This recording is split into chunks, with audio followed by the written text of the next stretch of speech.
Welcome back, everyone, to another edition of Rudy's Rant, powered by Come On Out the podcast. I'm your host, Rudy Rodriguez Shomont, and this is where we talk facts over feelings. I got another one for you today, but before I jump in, thank you so much for your continued support of this channel. If you have not done so yet, please be sure to subscribe, like this video, comment on it, share it, let your friends know. That's how we grow, is when you let your friends know. Let's talk about this topic now because I'm absolutely confused and I don't even know what to say, to be quite honest, because this just looks weird. The Unrivaled League is continuing to do things that just don't make tremendous sense to me. Uh, Not when you're trying to be considered a legitimate organization. What do I mean? What do I mean by that? So they've been pushing a lot of stuff now in the last couple of days. They're pushing some stuff about some sponsorships or that they've raised $35 million in capital and or in funding between two series of funding, and yet they don't refer to it as investors. I don't know who came up with that logic or that model or whatever they want to say. But when you put together funding for a new venture, that is called investors. Those are investors. That's an investment by people. They expect to get money back. This is not something where they do it with the intention of just giving you a gift. It doesn't mean here's the money, go buy yourself a Ferrari, go buy yourself a Lambo, go buy yourself a $2 million house. No, this is investment money into your business for which I, investor, expect to see a return at some point based on some level of an agreement in writing, naturally. So Unrivaled says that they closed their first. Oh, they announced their closing of its oversubscribed Series A investment round led by the Berman family. I don't know who the Berman family is, securing 28 million in funding. I know there's a Berman and Berman lawyers have been Boca, but I don't know if that's them. I would doubt that, but who knows? It could be. It could be. Never know. The funding round includes investments from eight-time NBA All-Star and NBA champion Giannis Antetokounmpo, Build Your Legacy Ventures, co-owner CEO of Boston Globe Media, partner at Fenway Sports Group Linda Henry, Avenue Sports Fund, and Mark Lassery, 23-time gold medalist, world champion, and mental health advocate Michael Phelps, and Nicole Phelps, president of the Michael Phelps Foundation and mental health advocate, three-time NCAA champion head coach for South Carolina women's basketball, Don Staley, Warner Brothers Warner Brothers Discovery, and sophomore guard at USC Juju Watkins, and others. So they raised $7 million in seed money, and now they have announced another 28 million. And yet, in the terminology, they say additional leading institutional investors, sports icons, and business leaders. Like those are investors. I'm not understanding what their terms are for this, but these are people who invested in your business and they do expect to get paid some type of return. I mean, unless they're just giving gifts, but then I don't know. All that said, and this doesn't include the Carmelo Anthony, Alex Morgan, Dan Benton, Gianna more Myra Forbes, or Maura Forbes, Tyus and Trey Jones, Ashton Kutcher, John Skipper, Richard Sarnoff, Gary Vaynerchuk, Gary V, Dan Rosenzweig. And of course, then you have the different corporate sponsors they have gotten, such as TNT and State Farm and Ally. And the games will be on Max. All the games are streamed on Max. Live game coverage on TNT and True TV. And it starts on January 17th. Statement from Unrivaled President Alex Basil, who is Nafisa Collier's husband. Based on Avenue Sports' deep understanding of basketball globally, we believe Unrivaled is well positioned to thrive in the larger sports ecosystem, and we're proud to back this exciting new league. I'm sorry, that's Mark Lassery. New league. Unrivaled is setting the standard through their innovative business model at a pivotal time in the growth trajectory of women's sports. That's Mark Lassery, actually, Avenue Capital's chairman, CEO, and founder. Unrivaled president Alex Basil says, as women's sports continue to surge in popularity and impact, we're inspired by the growing momentum around Unrivaled and grateful for the strong support from our investors. Our players haven't even taken the court yet, and the foundation we are building with our partners unites unparalleled expertise, strategic insight, and incredible product. Together, we are setting the stage for Unrivaled for years to come. Let's talk about that because they also announced today that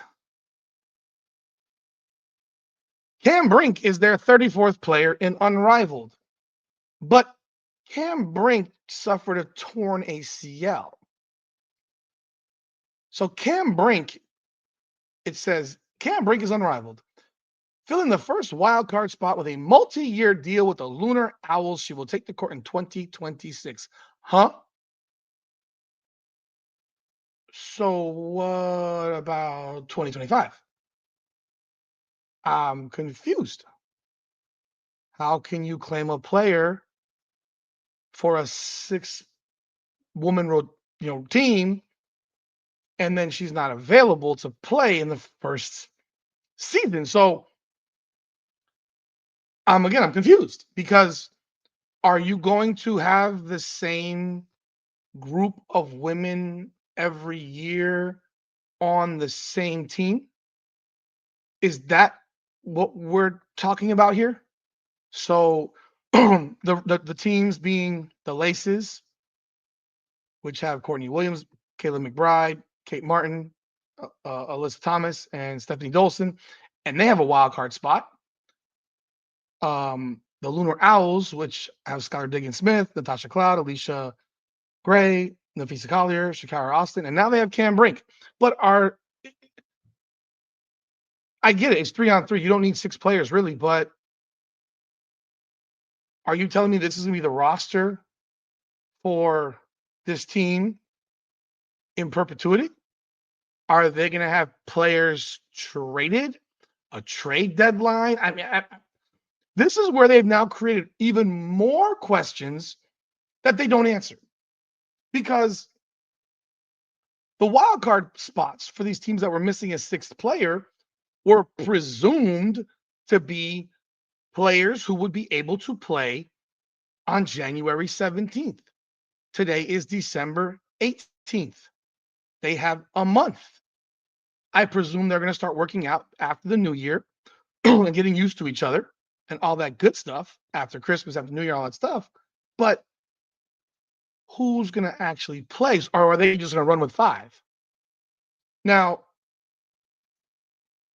that leads me back to the question of, is this going to be like a continuing roster?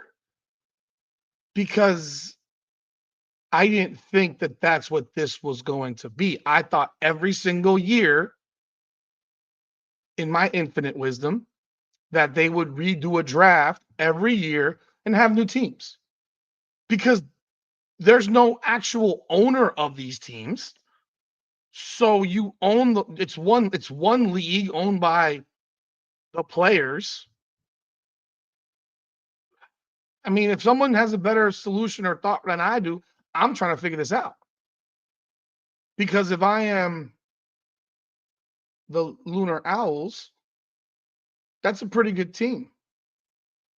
If I'm the Laces, that's a pretty horrendous team.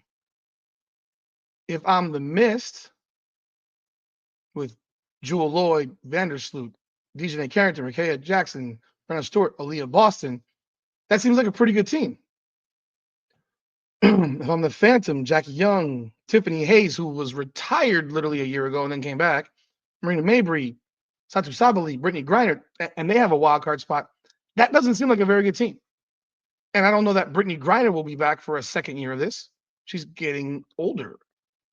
I mean, how old is Brittany Griner right now? 34.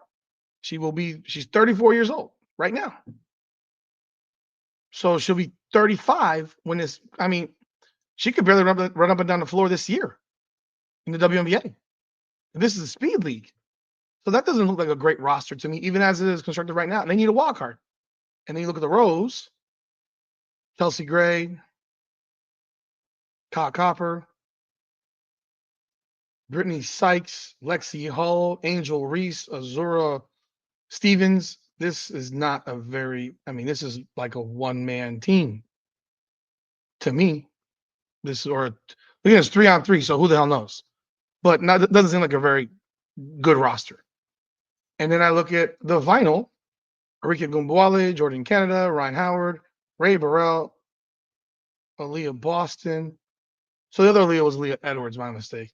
And De'Erica Hamby. It's an okay roster. I just wonder, I mean, are they going to have this where they're trading players to each other? I don't know. Like you would think that in your first year, you would want to have players that can actually play. So she signed a multi-year deal with one. I'm just so fucking confused. I'm so confused. This is weird. And remember, they had said that they would play in different locations. Well, that's not factual anymore. They have changed that. They're playing in Miami, solely in Miami. Are they going to change that in future seasons? Highly doubtful, because this is Miami and it's the one place that's not cold in January, February, and March. It's the only place in America that you are sure as hell will not be 60 degrees for 30 days.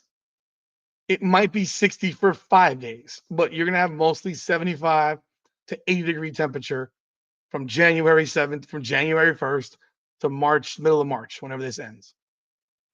So they're not going to go through with that thing of moving it from city to city, because I guess they probably did the numbers and realized that's going to cost a fortune. You need to have a facility in those locations, and you can't build multiple facilities for a 3-on-3 basketball court. And it will cost you to transport the court from Miami to wherever else you want to potentially play. This isn't the big three. Like, we have to understand that. But I'm wholly confused, because just weird. Then they announced Miller Lite as its official beer sponsor. They announced where was it? Under Armour as its official performance outfitter. Is that just merch, or is that merch and money? See, that's where I ask the question: is it merch or merch and money? They hold a lot of stuff to the vest because they don't want people to know. But now you have this deal with Cam Brink, where she's getting equity in this league, of course, and like every other player is supposedly getting. Paige Beckers has signed a deal to be part of this league next year, which is weird as well, because I don't know how you can sign a deal to be part of a league that you don't know will still exist. But it's been termed as an NIL deal. I'm just, oh my goodness. It is one of those things where, I mean, there is just, Paige Becker signs an NIL deal with Unrivaled Basketball. That was back on August 1st. So she'll receive ownership stake in the venture, expected to play in the league once she turns pro. Now they're saying the average salary would be $250,000 a year. And this was back on August 1st. And now you have NIL deals signed with Flau'jae Johnson from LSU as of a week or so ago. And then it says that she will receive ownership equity. So she receives this equity right now in a league that doesn't, I don't know, what does that mean? Does that mean that they're going to give you some money? I don't know. They're giving you money. So they're giving you investor money. I'm wholly confused. They're giving you what is an NIL deal without money? Are they going to give her a check of the money they just got from investors to pay NIL deals to college athletes? Is that the direction that they're going? They're so desperate that they're going to go give money to college athletes that I'm sorry, that's not exactly logical. And Flau'jae Johnson said them being competitors and knowing high-level basketball is going to be played there. They'll be marketed well. Their sign is going to be solely on women's basketball. I think it's going to be amazing.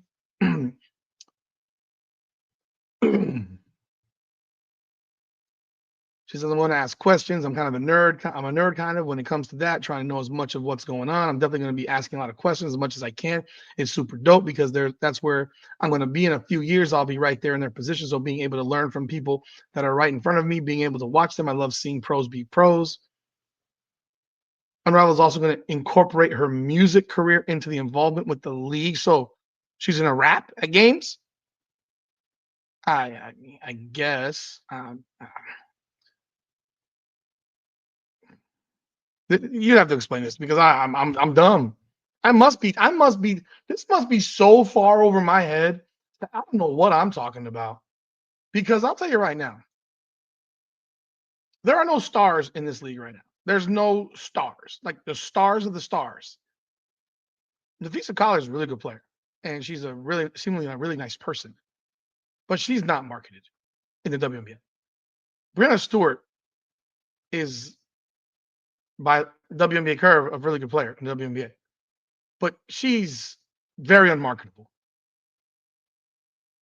Obviously, the players who are marketable are Caitlin Clark, who's not playing, even Asia Wilson a little bit, but the one, even Sabrina Ionescu, but the one player who is marketable, like really,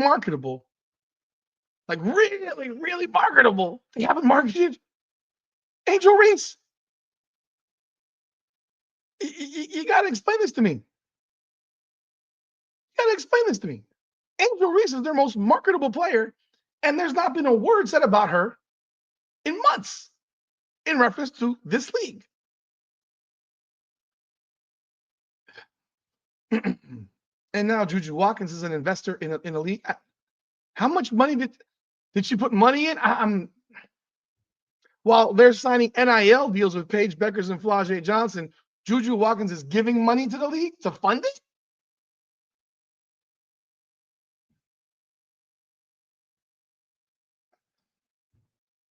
Are you as confused as I am? Are you as confused as I am where they're sitting here signing a player who can't play this year and then announcing her as one of your 36 players? What is their end all goal to this? Is it to be at 36? Are people going to drop out next year and not play? That's what I'm talking about. Like when you talk about like, are you going to be trading players? Because if you're signing with one specific team, I don't understand it, man. They've exposed themselves they've exposed this league at this point. They've exposed themselves. They say they didn't take investor money, but that's investors. What they just described as investors. Like that's what they said. They took no investor money. I saw it where it said they took no investor money. Yeah, they freaking hell they did. Just like the WNBA sold 16% of its entire league to outside investors, they took investor money. That's how they're paying the bills for a league that hasn't played a second yet. It's really it's an odd dynamic because part of making money in professional sports is ticket sales. And I'm not saying it's the most important part because I don't know if it is. Sponsorships are naturally the most important part, I would say. However, if I'm looking from an NBA perspective, and I'm looking at a situation where you have 18, I'm going to say 19,000 seats, and the average ticket price for a seat in an arena is $75. I'm giving a low number, by the way. I think you're talking about $1.425 million per game generated in ticket sale revenue every game. You do that over the course of 41 games in the NBA, that's $58 million in ticket sale revenue. I would think the number is much higher than that because there are suites, there are floor seats, you have a lot more expensive tickets than you do inexpensive tickets in most of these arenas. The upper deck tickets cost more than you think, especially in the sideline. But let's say it's $58 million a year. They also obviously have sponsorships. But are they really giving the unrivaled league, which hasn't played one singular game, like millions upon millions of dollars in sponsorships? I think the TNT deal is largely we'll put you on TV and you giving us part of your league. I can't imagine they're filling them up with cash. And then you look at State Farm. I mean, how much are they really putting in financially on this? And then, I mean, whatever the sponsors are, that's great. But at some point, sponsors have to attribute return to this league. And the way you're going to find out if there's any chance of survival will be in the first month. Really, not the first month, the second month. I think you're gonna have the what's the word? It's the same word I use with Caitlin Clark in the WNBA. The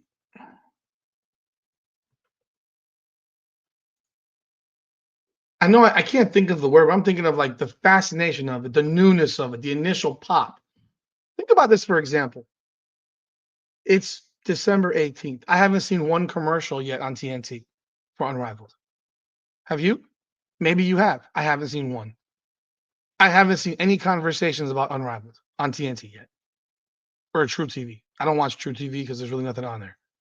But TNT, I've not seen one commercial. Not that I can recall. So once that initial excitement goes, because the skill is not at that level, half the players are not even close to top 30. So once that initial skill goes, that initial excitement, how many people continue to watch Friday, Saturday, and Monday nights? How many? How many people stay home now to watch an NBA basketball game on a Saturday night or a Friday night? And you're running this the first weekend, which competes with the NFL playoffs and the college football national championship that Monday. There's a lot of things. I think after the first month, you'll get a real better idea of survival because they're going to need to attribute viewership. And the only way you can really see if you're potentially getting an ROI, and I'm sure there's all kinds of ways to figure it out. Like, for example, I'm on the site right now and I don't see one link back to any sponsor. Clicking on the Miller Lite sponsorship beer partner.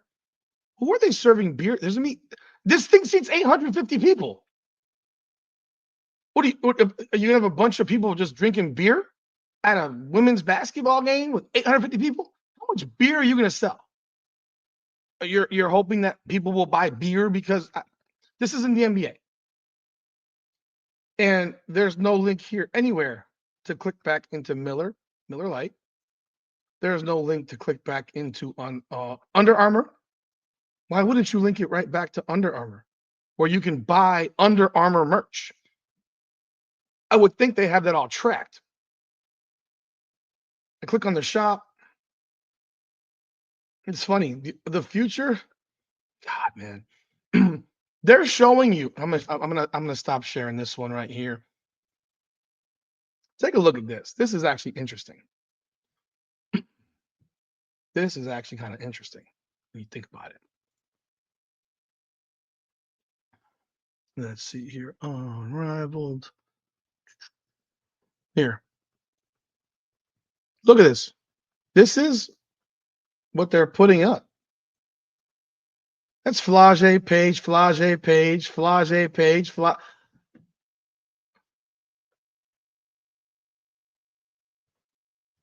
Are they really selling the merchandise based on the two college kids? I'm in their shop right now. Is this stuff made by Under Armour? Are you really paying $135 for a hoodie set?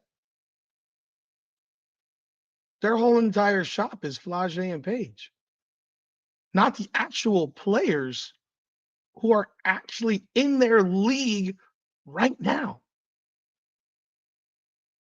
Is this stuff Under Armour merch? Are people really going to buy this? Team merch for Unrivaled? I'm just on their site, and I think that's something to look at. There should be this is basics. If you have a whole bunch of sponsors, why aren't there links on your website outside of TNT. It doesn't even link to TNT. That links to their own site showing the schedule and the TV and the tickets for sale. And it runs all the way to March 17th. I'm looking at this and I'm sitting here saying, huh? This is their website. This is their news. But not okay, Wilson, there's no link. State Farm, there's no link. Like there's no link to anything sponsor wise. Now I moved over to the NBA website. And naturally it's obviously a much higher level website than what you see with Unrivaled. But if you look at it, okay, logo, this isn't click this is not clickable. But look at this. Fox One, Under Armour. Boom, I'm right in the Under Armour website. Like I'm right on the Under Armour website right here. Oh, I'm sorry, I'm not sharing that actually. Let me fix that. When I clicked on that Under Armour link, I'm in the Under Armour website. Let's go back.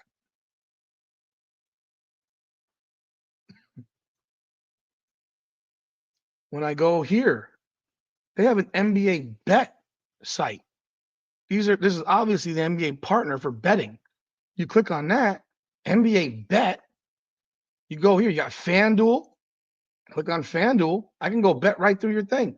I can go right here, published by Betting Pros. I can click on Betting Pros, and guess what?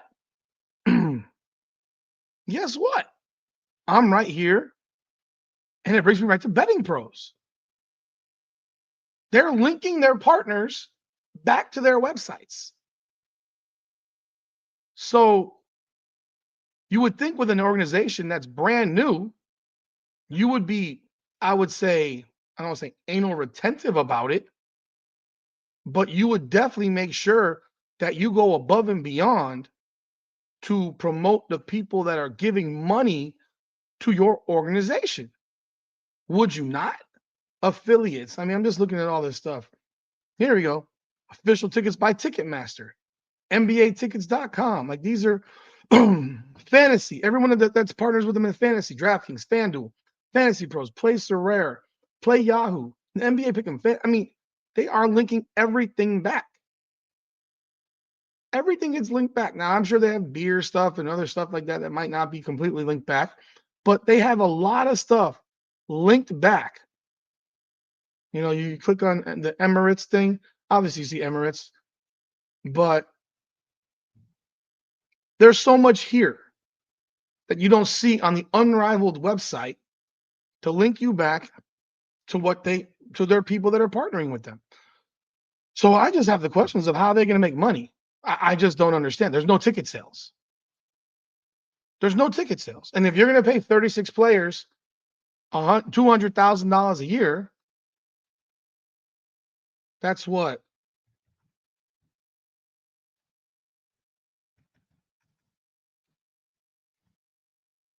How much is that? That's $7.5 million. That's your initial funding, right? That's your initial funding. You've spent your initial funding. How much did it cost to build your facility in Miami-Dade County? How much is it going to cost to pay for the lodging for these players? You're talking 3 months of lodging for 36 people. You got me fucked up if you think I'm sharing a fucking hotel room with somebody else for 3 months. You got to be crazy. And they're not staying in some flea bag shithole. So if you think of, I mean, bro, the average hotel in Miami is going to cost $200, $300 a night. And I'm sure they'll get a deal of some kind. I haven't seen any hotel partner of theirs yet on their website. But if it's $300 a night, 90 days times 36, that's another $10 million before taxes. How about transportation? How about food? Do you feed them or do they feed themselves? NBA teams and WNBA teams feed their players at the facility for a lot of stuff. I'm sure they don't feed them for everything, but their hotel, I'm sure, is not going to be 5 minutes from Doral. Who the hell wants to stay in Doral? Like, they're not going to Miami to stay in Doral. I can promise you that. These players want to be probably close to the beach. Maybe Brickell, but they're not going to be staying close to Doral.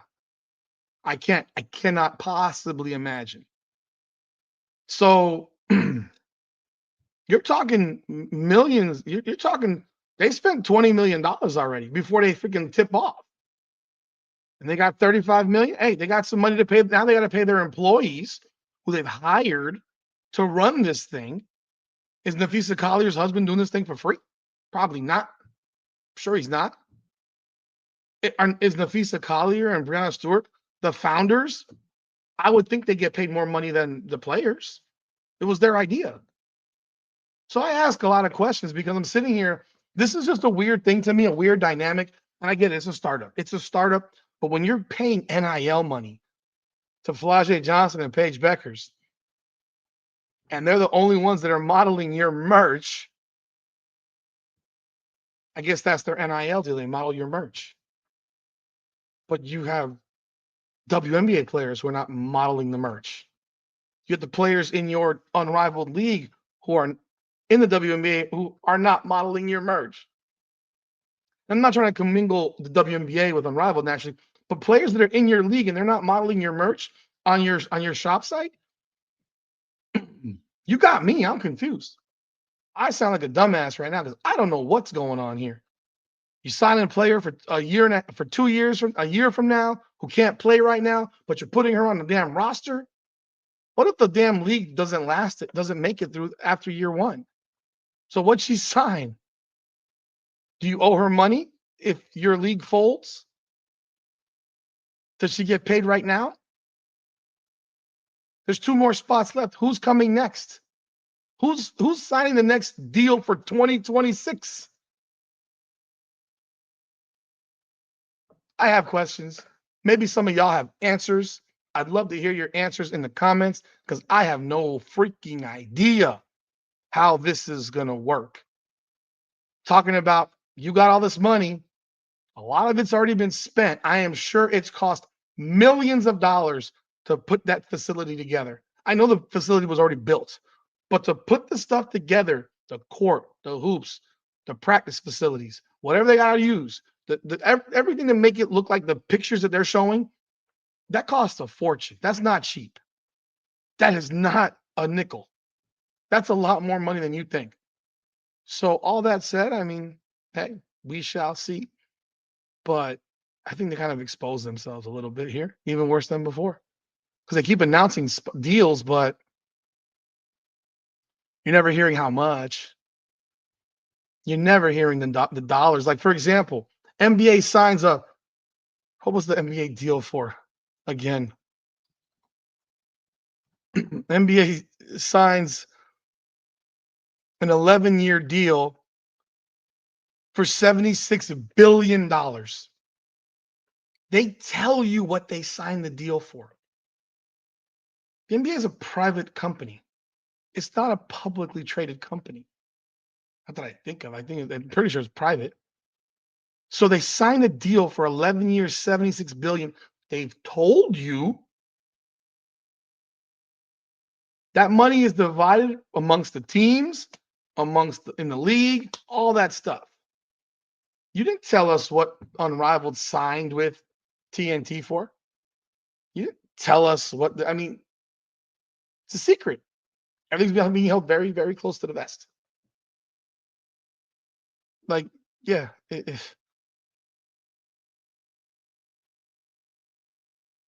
may not give you every report on what they signed for stuff, but TV deals get reported. They get reported. That's just why we know how much money the WNBA got from the NBA deal. $2.2 billion over 11 years. $200 million a year to fund their entire league. But again, I have questions, if you have some answers, I'd love to hear what your thoughts are. This Cam Brink thing is comedy to me.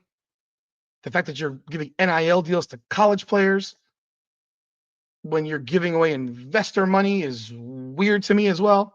Doesn't seem like the greatest concept, but what do I know? I'm just a schmuck on the internet. So let me know your thoughts in the comments. I would really appreciate to hear what you got to say. This is Rudy's Rant. Be sure to like, subscribe, follow, ring that bell. This is Rudy's Rant. Again, facts over feelings. Come on now.